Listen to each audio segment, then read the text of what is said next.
সকাল ৭টা, দিনটা ছিল রবিবার। আমি রেডি হয়ে গেছি এখানে একটা জায়গাতে যাওয়ানের লেগা, আর আমার সাথে মাও যাইতেছেন। বেসিক্যালি আমার মাই নিয়ে যাইতেছেন। তবে কই যাইতেছে যদি জানতে হয় তাহলে দেখিয়ে যাইতে হইব পুরো ব্লগটা। প্রায় 30 মিনিট অপেক্ষা করার পর ফাইনালি আমরা দেখা পাই আমরা সারথীর। তো এইভাবে একটা অটো, দুইটা টুকটুক চেঞ্জ করার পর অবশেষে পৌঁছাই আমরা গন্তব্যস্থলে। এই যে ইনি লালুর সাথে আমার 2 দিনের আলাপ, কিন্তু এমন বিহেভ করে যে মনে হয় আমারে অনেক দিন ধরে চিনি। তো এখানের কাজ সাইরা আইফুরি আমরা মাসির বাড়ি। আর এই যে ইনি হইলা ঘন্টু।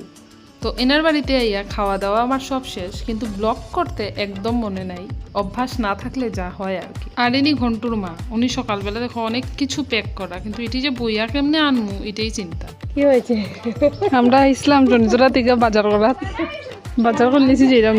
তো এখন প্রশ্ন হইল, এত সকাল ঘুম থেকে উঠা একটা অটো, দুইটা টুকটুক চেঞ্জ কইরা আমরা কি এইসব নেওয়ার লেগে আইছি? তো তোমরা কি মনে হয় কমেন্ট বক্সে নিশ্চয়ই জানাইও।